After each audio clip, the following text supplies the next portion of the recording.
Assalamualaikum warahmatullahi wabarakatuh. Kami dari kelompok 2 akan menjelaskan materi tentang fungsi. Saya akan menjelaskan operasi-operasi pada fungsi. Sebelum saya menjelaskan operasi apa saja yang terdapat dalam fungsi, saya akan terlebih dahulu mengulas definisi tentang fungsi.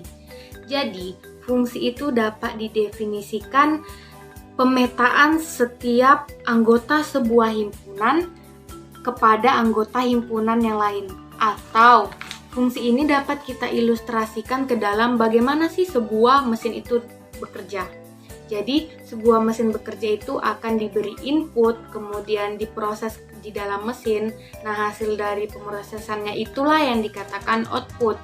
Jadi misalkan inputnya itu saya beri X sama dengan 5. Nah, X sama dengan 5 ini akan diproses ke dalam mesin yang memiliki fungsi Fx sama dengan 2X ditambah 5. Nah, setelah itu, setelah hasil pemrosesannya itu keluarlah sebuah output.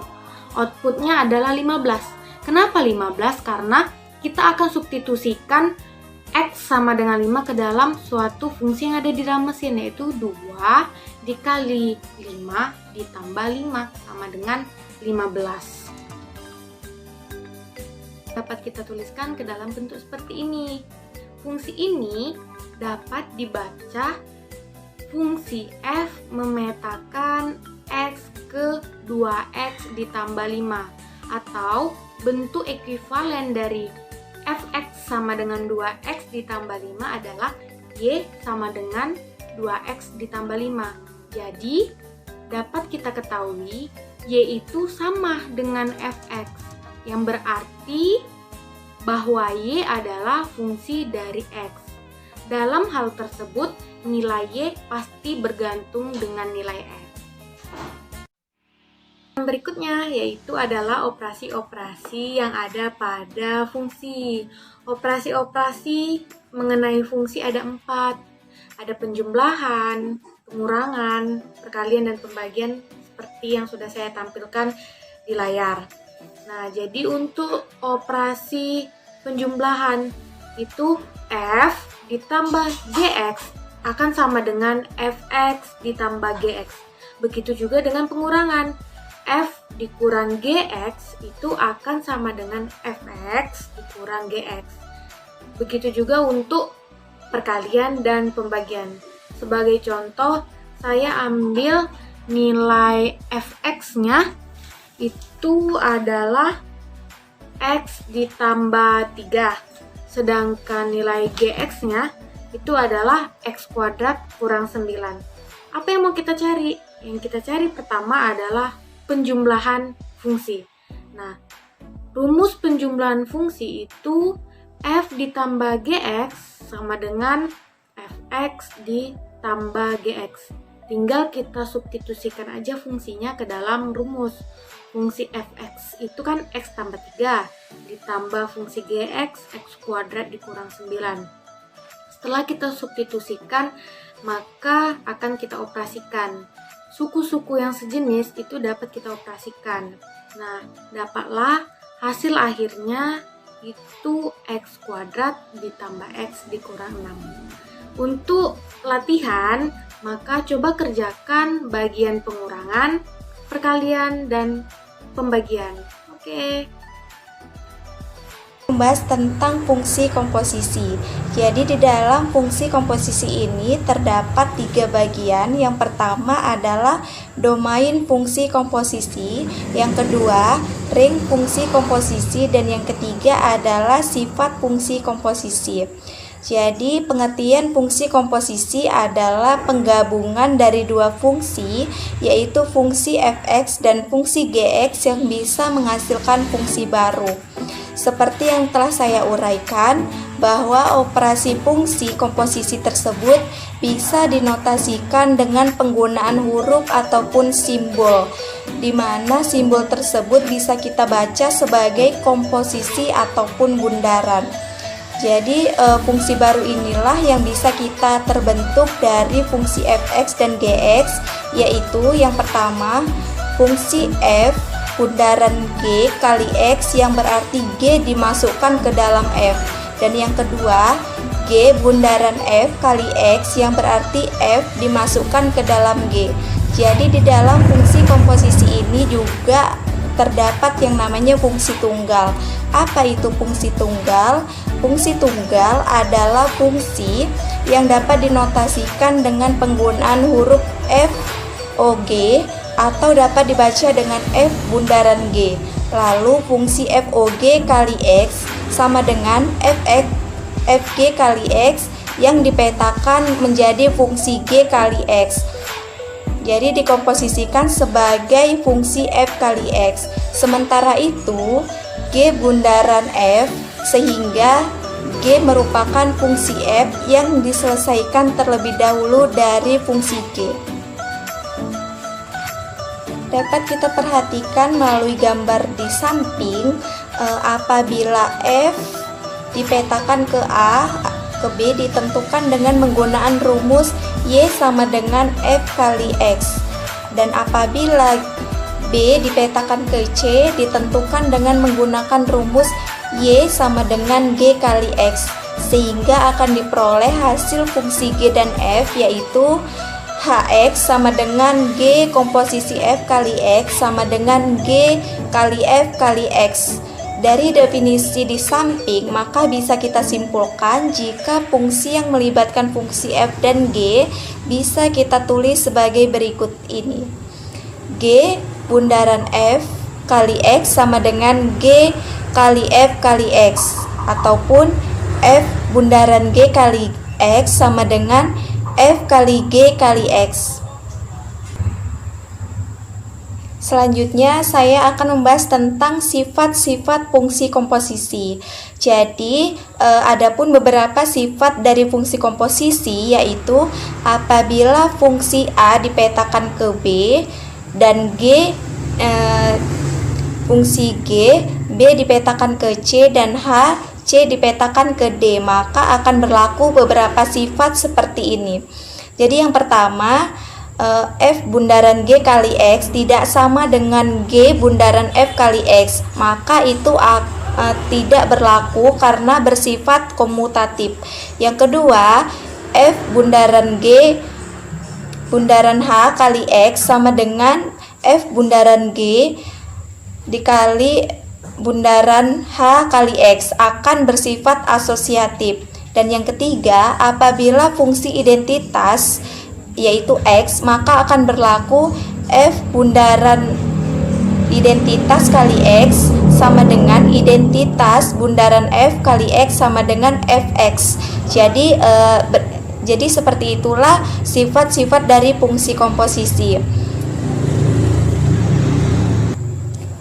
Jadi fungsi komposisi ini juga terdapat dalam kehidupan sehari-hari. Contohnya yaitu yang pertama, ada pembuatan buku yang bisa diproses lewat 2 tahap, yaitu tahap editorial. Maka tahap ini yang nantinya akan dilanjutkan dengan tahap produksi.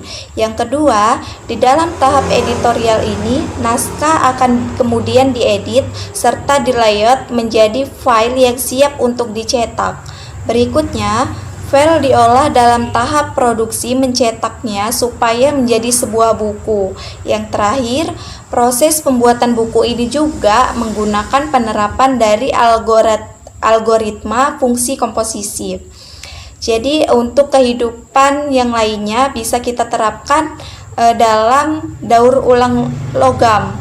Jadi di dalam daur ulang logam ini, yaitu yang pertama, pada mulanya pecahan logam tersebut diberi campuran yang akan dijadikan menjadi serpihan kecil.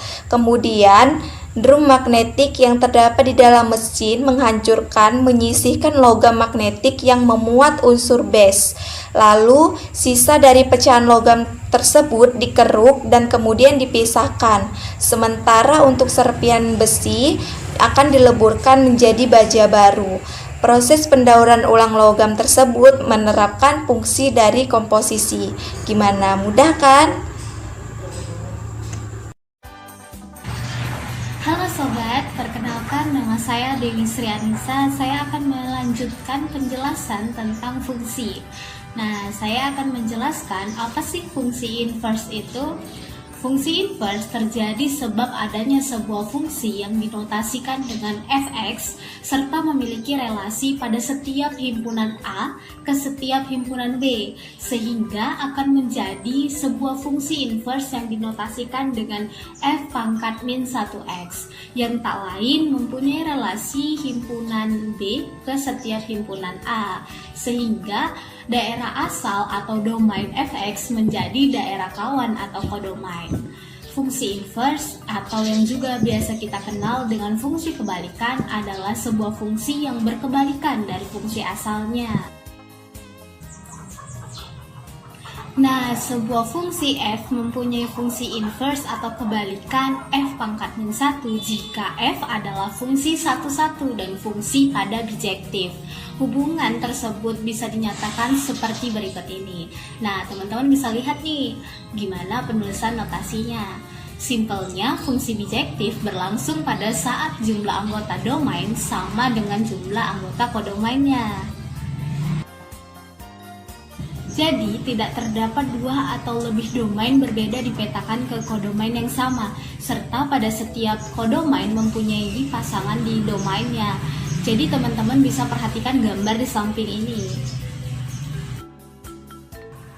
Berdasarkan gambar dari pemetaan di samping, pemetaan pertama menunjukkan fungsi bijektif. Pemetaan kedua bukan merupakan fungsi bijektif sebab pemetaan tersebut hanya berlangsung fungsi pada domain D dan E dipetakan ke anggota kodomain yang sama. Pemetaan ketiga juga bukan merupakan bijektif sebab pemetaan tersebut hanya berlangsung pada fungsi satu-satu. Kodomain 9 tidak mempunyai pasangan pada domainnya. Sebagai contoh, f fungsi yang memetakan x ke y sehingga bisa kita tuliskan menjadi y sama dengan fx. Maka f pangkat min 1 merupakan fungsi yang memetakan y ke x. Dapat kita tuliskan dengan x sama dengan f pangkat min 1y. Misalnya f A dipetakan ke B fungsi bijektif. Inverse fungsi f merupakan fungsi yang mengawankan pada masing-masing elemen B dengan tepat satu elemen pada A. Inverse fungsi f juga dinyatakan dengan f pangkat min 1 seperti gambar di samping ini. Teman-teman bisa perhatikan gambar yang ada di layar. Terdapat 3 tahapan untuk menentukan fungsi inverse, antara lain yang pertama yaitu ubahlah bentuk y sama dengan fx menjadi bentuk x sama dengan fy. Yang kedua yaitu tuliskan x sebagai fungsi f pangkat min 1y sehingga f pangkat min 1y sama dengan fy. Yang ketiga yaitu ubahlah variabel y dengan x sehingga akan didapatkan rumus fungsi inverse atau kita notasikan dengan f pangkat min 1x. Dalam fungsi inverse ada rumus khusus loh seperti berikut ini. Cara mencari inverse dari suatu fungsi, misalnya fungsi y sama dengan fx bisa diketahui melalui cara berikut ini. Pertama, buatlah perubahan dalam persamaan y sama dengan fx ke dalam bentuk x sama dengan fy. Lalu rubahlah x dengan f pangkat min 1y sehingga menjadi fy sama dengan f pangkat min 1y. Yang ketiga, apabila y dengan x dirubah, maka akan ditemukan inverse dari fx berupa f pangkat min 1.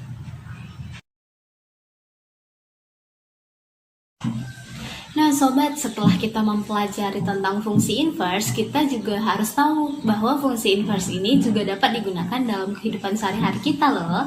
Misalnya pertama pada bidang ekonomi, fungsi inverse dipakai dalam menghitung sekaligus memperkirakan sesuatu. Sebagai contoh fungsi permintaan dan penawaran.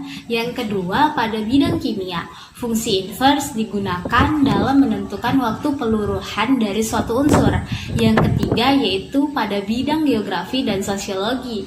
Fungsi inverse dipakai dalam optimasi dalam industri dan juga kepadatan penduduk. Jadi, fungsi inverse ini ada loh hubungannya dengan kehidupan sehari-hari kita.